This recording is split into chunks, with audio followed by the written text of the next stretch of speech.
네, 제가 오늘 아침에 참 귀한 연락 한 통을 받았습니다. 우리 수협에 오시는 분들 중에 한 분인데요. 데살로니가 전서 강의를 시작하면서 첫 예배를 드리는데 하나님께서 마음에 이 말씀을 필사해야 되겠다라는 그런 강한 감동을 주셨다고 합니다. 그래서 지금 필사를 하면서 이 강단을 통해서 우리 공동체에 주신 말씀도 기대하지만 또 개인적으로 필사하면서 하나님께서 우리 하나님 이로산 교회에 어떤 말씀을 주시는지 그렇게 기대하는 마음으로 필사하고 있다는 문자를 보내셨는데 저도 참 그 문자를 받고 참 도전이 되었습니다. 그래서 저도 필사를 해봐야 되겠다. 또 말씀을 준비하면서 한 구절 한 구절 한자 한자 써내려가면서 하나님께서 그 한자 한자 써내려갈 때 주시는 그 은혜를 또 경험하면 좋겠다는 생각이 들었고, 또 오늘 혹시 이 자리에 앉아 있는 분들 가운데에 이 필사에 동참하기를 원하시는 분들 한번 가정에서 데살로니가 전서 강의가 진행된 동안 몇 번 필사할 수 있을지 모르겠지만 이렇게 한자 한자씩 같이 해 나가면 참 좋을 것 같습니다. 지난 시간에는 우리 모두에게 필요한 참된 위로가 무엇인지에 대해서 함께 나누었습니다.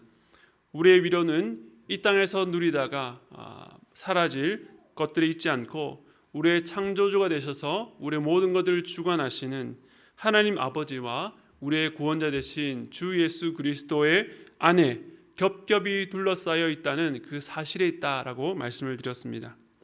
이러한 위로를 날마다 경험하며 또 살기 위해서는 끊임없이 그 하나님 아버지와 주 예수 그리스도로부터 오는 은혜와 평강을 구해야 된다라고 말씀을 드렸습니다. 혹시 지난 주간 살아가시면서 날마다 이 은혜와 평강을 구하는 기도를 드렸습니까? 네. 그리고 여러분이 사랑하시는 그 대상을 위해서 또 이 하나님 이로산 교회에서 여러분들께서 먼저 날마다 은혜와 평강을 구하시기를 바랍니다. 아멘. 지난 1절에서는 사도 바울은 성도들이 하나님과 어떤 관계에 있는가, 이 성도들의 정체성을 통해서 그들에게 위로를 주었다라고 한다면, 오늘 이 말씀에서는 이 편지를 쓰는 사도 바울과 이 성도들이 어떤 관계에 있는지에 대해서 우리에게 보여주고 있습니다. 우리 2절 말씀을 함께 보겠습니다. 2절 말씀 보시면 우리가 너희 모두로 말미암아 항상 하나님께 감사하며 기도할 때 너희를 기억함은이라고 나옵니다. 여기서 말하는 우리라고 하는 것은 지난번 1절에 나왔던 것처럼 사도 바울을 비롯해서 그의 동역자들이었던 실루아노와 또 디모데를 포함합니다. 이들은 데살로니가 지역의 교회를 세울 때에 함께 동역했던 그런 개척했던 자들입니다. 이들이 데살로니가 교회 성도들로 인해서 하나님께 감사하며 기도할 때 그들을 기억했다라고 말하고 있습니다. 이 짧은 구절에서 참 인상적인 세 단어가 제 눈에 들어왔습니다. 여러분들도 혹시 성경 읽고 펜이 있으시면 이 세 단어의 밑줄을 그어보시면 좋겠습니다. 처음에는 감사, 그리고 기도, 그리고 기억이라고 하는 단어입니다. 우리가 인생을 살다 보면 참 많은 만남들을 갖게 됩니다. 많은 사람들과 만납니다. 어떤 대부분의 사람들은 스치듯 지나가는 그런 관계이기도 하고, 또 때로는 오랫동안 한 단체나 한 직장, 한 그룹에서 정기적으로 오랜 시간을 같이 하기도 합니다. 그런데 물리적으로 아무리 오랜 시간을 함께 했다 할지라도 기억에 남는 관계를 만든다는 것은 참 쉽지 않은 것 같고, 많은 경우에 잊혀지는 관계가 훨씬 더 많은 것 같습니다. 오늘날에는 더더욱 그렇습니다. 기술이 발달해서 또 SNS를 통해서 그 어느 때보다 많은 사람들과, 먼 지역에 있는 사람들과 소통하고 연결하고 있지만 그 교제 안에서 정말 의미 있는 관계는 더더욱 약화되어 가는 것 아닌가라는 생각을 해보게 됩니다. 그런데 사도 바울은 이 성도들로 인해서 항상 하나님께 감사하며 기도할 때 그들을 기억한다라고 말씀하고 있습니다. 누군가를 기억해서 하나님께 감사하고 기도하는 것은 참 아름다운 모습입니다. 사도 바울은 이 성도들을 기억할 때 하나님께 감사했습니다. 그리고 그들을 생각할 때마다 하나님 앞에 기도했습니다. 이것이 바로 복음이 만들어내는 영적 가족 공동체가 서로가 서로를 향해서 가져야 될 모습이라는 생각을 해보게 됩니다. 여러분들에게는 기억할 때마다 감사하게 되고 또 기도하게 되는 그런 대상이 있으십니까? 많은 분들이 그러겠지만 제게는 먼저 가족이 그런 존재들입니다. 하나님께서 저희 가정에 참 귀한 자녀를 주셨는데 저희 가족이 둘에서 셋, 넷, 다섯으로 그리고 자녀들의 나이가 한 살씩 먹어감에 따라서 그 자라는 모습을 보는 것이 하루하루가 참 감사입니다. 한 부모 아래서 자라서 비슷한 점도 참 많지만 각기 다른 기질과 성향을 지니고 있어서 부모에게 주는 그 기쁨의 영역이 각각마다 다릅니다.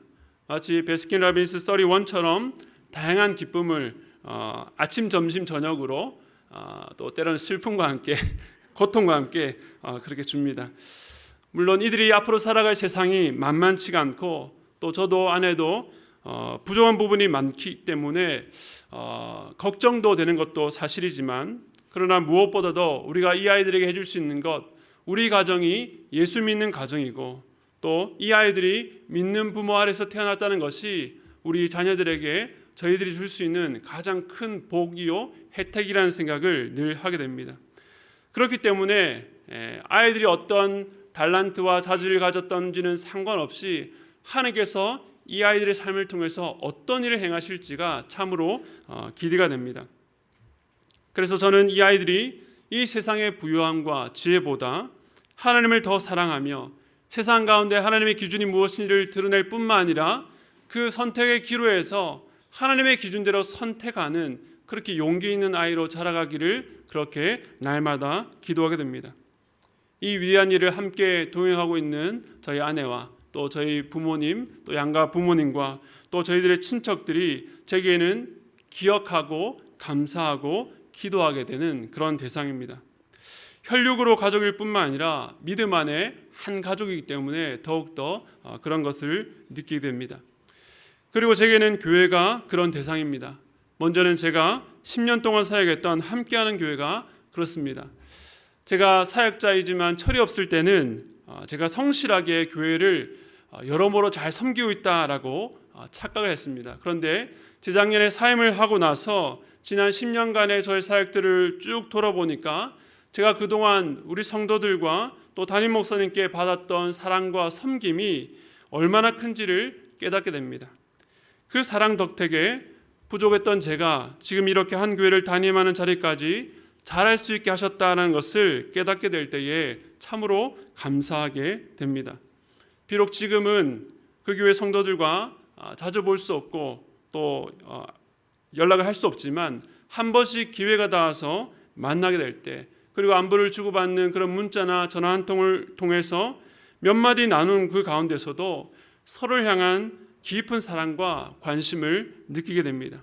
그리고 여전히 저와 저희 가정과 또 하나님 일어선 교회를 위해서 든든하게 기도해 주시는 그 마음이 전해오는 것입니다. 저 또한 함께하는 교회를 생각하면 기억하면 하나님께 감사하게 되고 또한 기도하게 됩니다. 그리고 끝으로 우리 하나님 일어선 교회는 제 평생 기억하고 감사하고 기도하는 교회입니다. 물론 이제 3개월 정도밖에 되지 않았지만 하나님께서 허락해 주신다면 제 인생의 마지막 교회가 될 것입니다. 그래서 앞으로 쌓여갈 그 기억들과 감사와 기도의 시간을 더욱더 기대하게 됩니다. 이 교회를 통해서 만나게 된 우리 귀한 성도님 한 분 한 분, 또 여러분의 가정과 또 자녀들, 하나님께서 저에게 맡겨주신 영혼으로 알고 항상 기억하고 감사하며 또 기도할 것입니다. 마찬가지로 하나님께서 여러분들을 이 하나님 일어선 교회로 부르셔서 교회 안에 여러 관계들을 맺게 하실 것입니다. 이 학기부터 펼쳐질 다락방 소그룹을 통해서 또 여러 봉사나 훈련을 통해서 또 오늘처럼 수예배와 같은 예배 공동체를 통해서 서로를 알아가고 관계를 맺어갈 때에 이런 감사와 기도와 기억의 관계를 세워가시기를 바랍니다. 그냥 오며 가며 인사하는 정도가에서 그치는 것이 아니라 일이 있을 때에 기도 제목 부탁하는 정도가 아니라 그 사람을 바라보기만 해도 생각하기만 해도 하나님께 감사하고 또 기도하게 되는 그런 풍성한 성도의 교제가 세워져 가기를 소원합니다.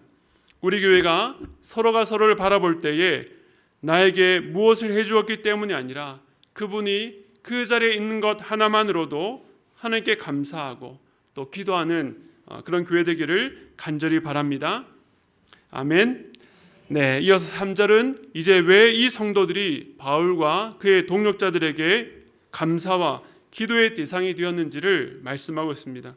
그들이 신앙을 가진 이후에 보여준 삶을 이렇게 정리하고 있습니다. 우리 3절 말씀 함께 읽도록 하겠습니다. 시작. 너희의 믿음의 역사와 사랑의 수고와 우리 주 예수 그리스도에 대한 소망의 인내를 우리 하나님 아버지 앞에서 끊임없이 기억함이니. 아멘. 기독교를 상징하는 주요 단어들이 있습니다. 십자가, 또 교회, 또 세례, 성찬. 그런데 그 중에서도 신자들이 소유하고 삶으로 맺어야 될 가장 중요한 덕목과 가치를 꼽자면 믿음과 사랑과 소망이라고 요약할 수 있습니다. 신자의 삶에서 불필요한 것들, 부수적인 것들을 다 덜어내고 졸여서 핵심만 간추린다면 바로 믿음과 사랑과 소망일 것입니다. 사도 바울이 데살로니가 교회를 기억할 때에 하나님께 감사하고 기도했던 것은 이 교회로부터 들려오는 소식 때문이었는데 이 성도들 안에 믿음과 사랑과 소망의 소식이 있었기 때문이었습니다.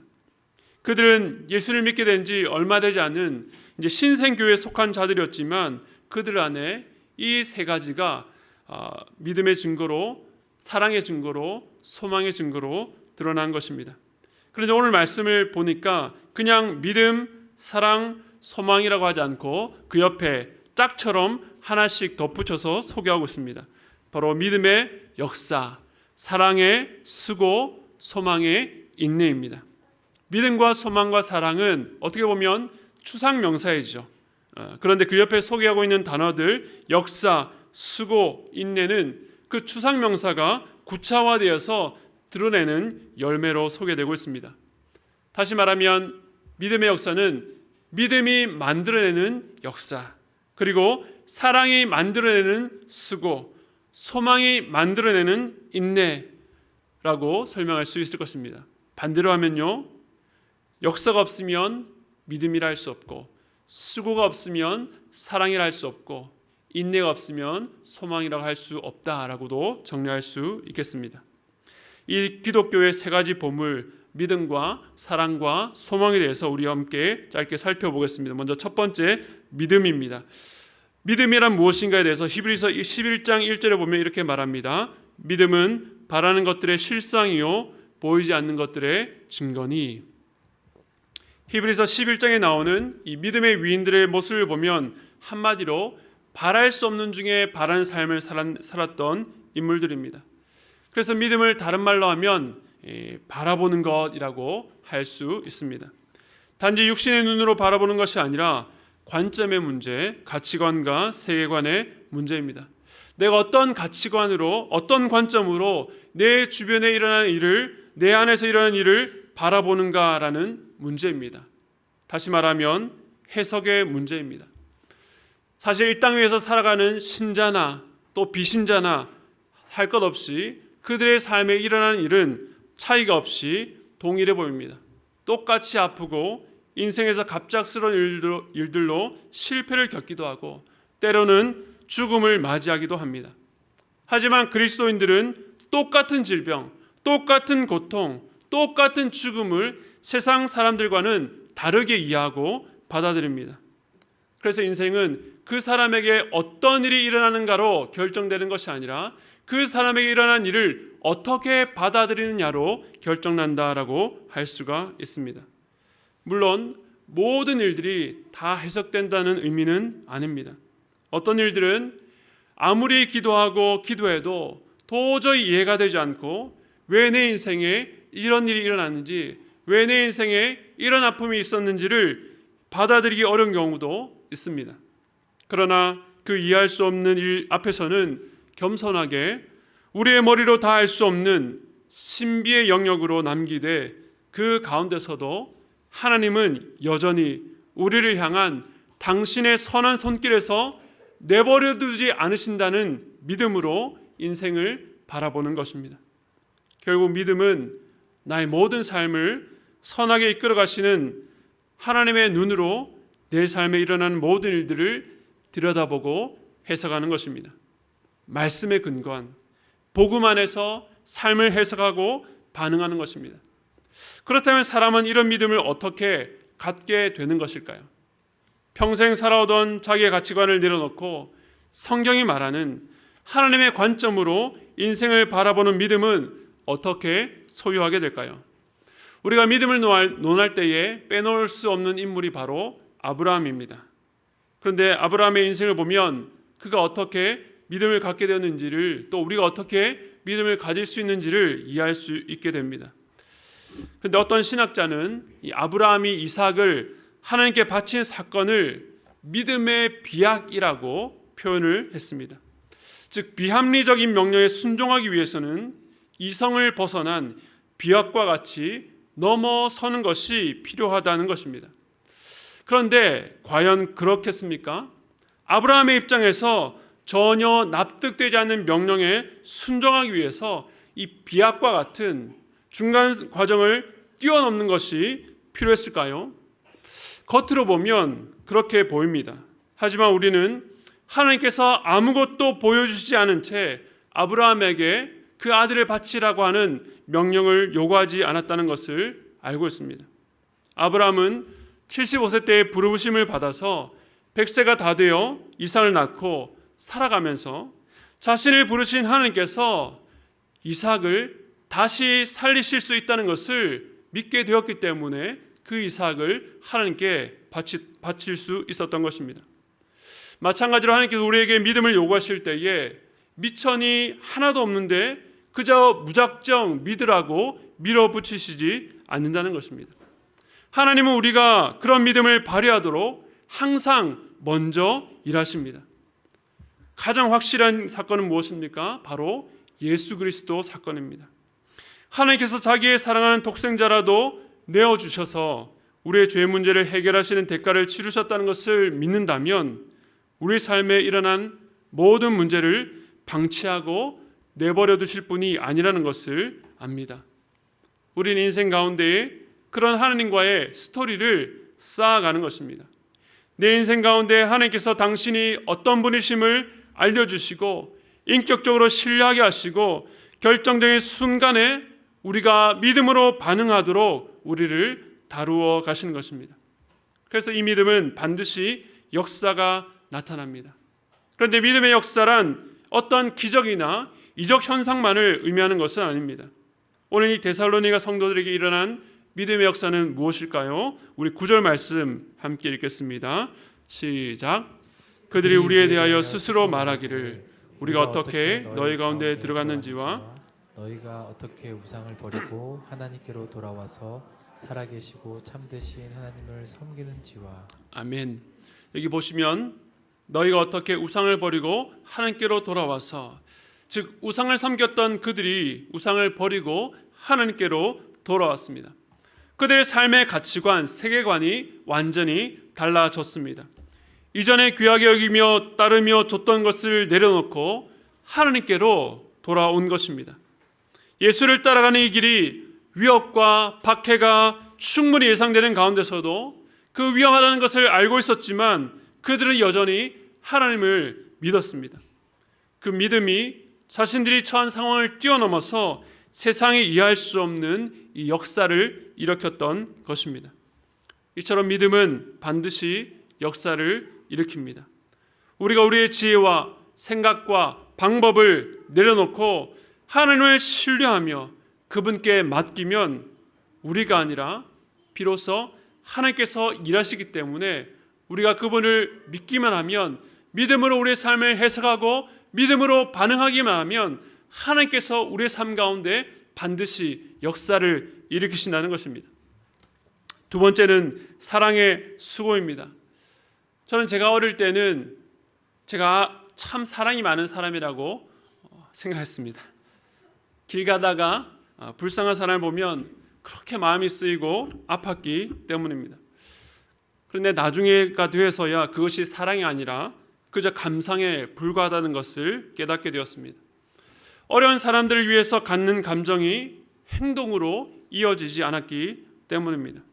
오늘 본문의 수고라고 하는 단어는 헬라어로 코포스라는 단어인데요.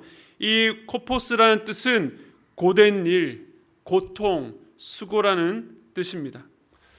우리가 사랑이라고 하면 애틋하고 달콤한 것을 생각합니다. 우리가 즐겨보는 드라마나 오늘날 매스미디어가 준 영향이 큰 것이죠.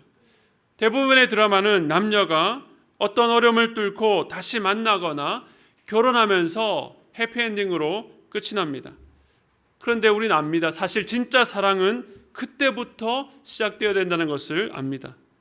그래서 바로 서로를 향한 사랑의 수고와 희생이 그 뒤에 시간을 통해서 계속해서 쌓여야 그것이 진짜 사랑이라는 것입니다. 어떤 면에서는 그 사랑을 하느라 고통스럽기까지 해야 하는 것입니다.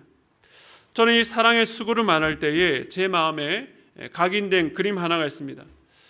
저희 큰아들이 2010년 10월 17일 오후 12시 34분에 태어났습니다.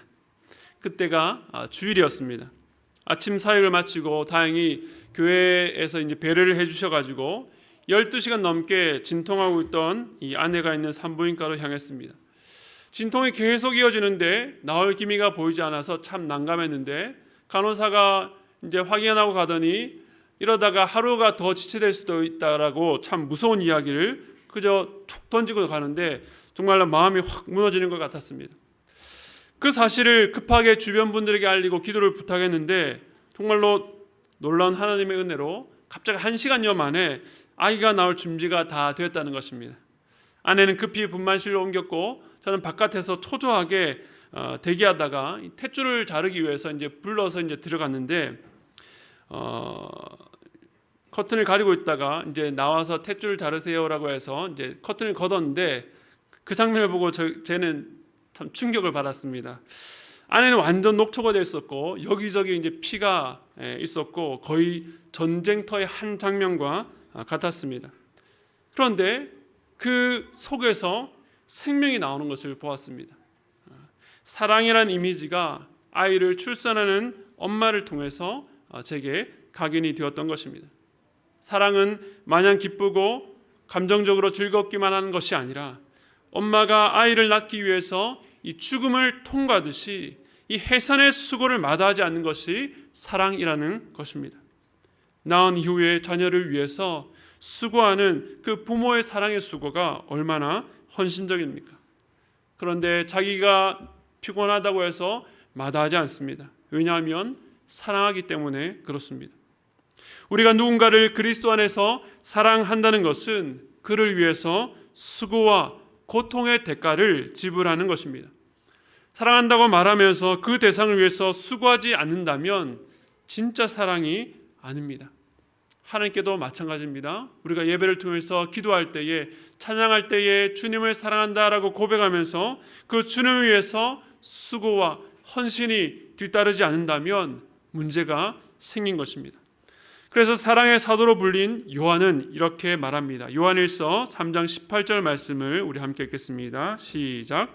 자녀들아 우리가 말과 혀로만 사랑하지 말고 행함과 진실함으로 하자. 말과 혀로만 하는 것은 사랑이 아닙니다. 행함과 진실함으로 진짜 사랑하라고 권면합니다. 교회를 개척하고 주일이 되면 각 부서에서 교사로 또 안내부로 찬양팀으로 또 카페 봉사로 섬기는 분들을 보면 그 수고 안에서 사랑을 느낍니다. 성경 학교를 위해서 주중에 교사들이 교회에 와서 며칠 동안 종이를 자르고 준비를 하는 모습을 봅니다. 자신의 시간을 내고 물질을 내고 하나님께 받은 달란트로 우리 다음 세대를 위한 사랑, 또 교회를 향한 사랑, 하나님을 향한 사랑을 그 수고로 드러내고 있습니다. 지난주 말씀처럼 우리가 정말 하나님을 사랑하고 경외한다면 그 사랑이 우리를 통해서 흘러가야 되는 것입니다. 그리고 그 사랑은 흘려보내야 될 대상을 향한 구체적 행동, 애씀과 수고로 드러나야 하는 것입니다. 오늘 데살로니가 성도들에게는 그들이 예수를 믿은 지는 얼마 되지 않았지만 이처럼 놀라운 사랑의 수고, 사랑의 애씀이 있었던 것입니다. 마지막으로 그들에게는 예수 그리스도에 대한 소망의 인내가 있었습니다. 예수 그리스도에 대한 소망은 종말론적 소망을 말합니다. 즉 죽으시고 사흘 만에 부활하신 예수께서 승천하신 그대로 다시 이 땅 가운데 재림하신다는 소망입니다. 그날이 되면 하나님께서 시작하셔서 예수께서 이루신 그 속죄 사역이 완전히 성취됩니다. 죄로 인해 어그러진 이 세상을 그날에는 완전히 새롭게 하십니다. 현재 우리는 우리 옛사람으로 말미암아 여전히 죄를 짓기도 하고 넘어지지만 그날이 되면 죄가 더 이상 우리에게 영향을 끼칠 수가 없습니다. 현재 우리의 삶을 볼 때에 불완전해 보이고 불확실해 보이는 것들을 하나님께서는 결국 완전한 길로 이끄신다는 때가 반드시 온다는 것입니다. 그런데 이 소망이 당장 성취되지 않기 때문에 반드시 기다림과 인내가 필요합니다. 그 인내는 성취될 때까지 그저 하염없이 기다리는 시간이 아니라 우리를 위해서 일하는 시간이라고 성경은 말하고 있습니다. 우리 야고보서 1장 4절 말씀 함께 읽겠습니다. 시작.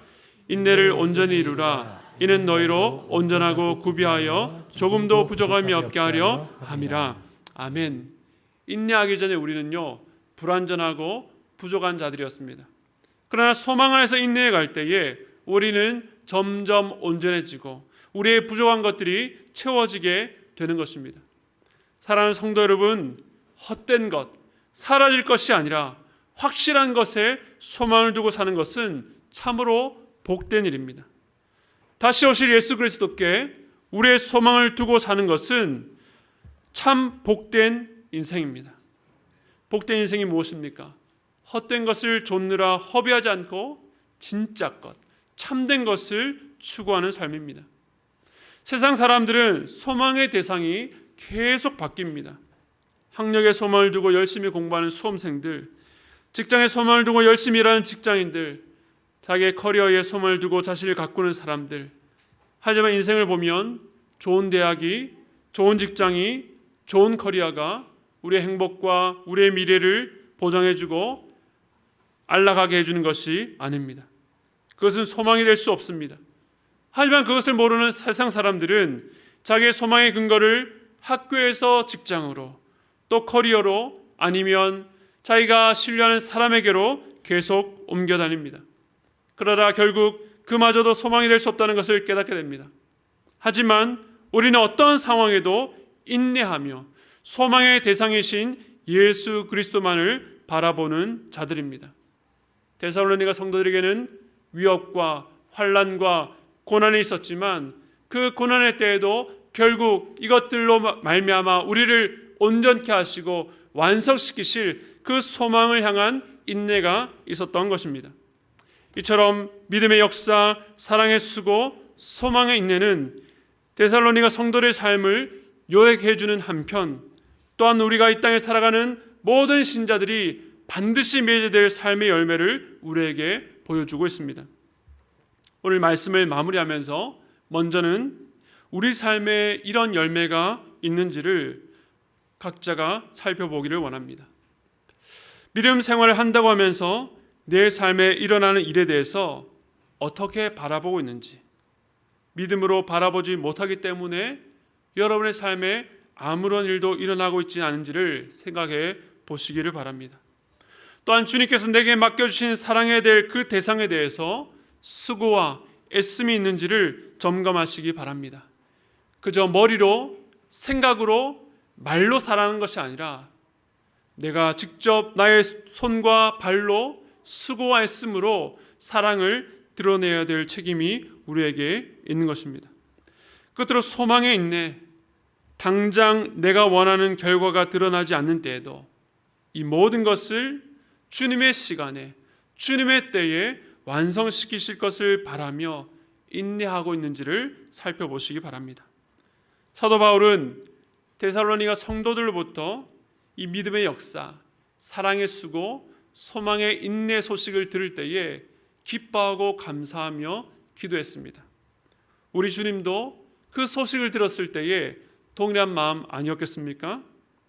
우리 역시 믿음으로 역사하는 삶, 사랑으로 수고하는 삶, 소망으로 인내하는 삶을 통해서 우리 주님을 기쁘시게 해드리는 그런 성도, 우리 주님을 기쁘시게 해드리는 우리 하나님 1호상 교회가 되기를 축복합니다.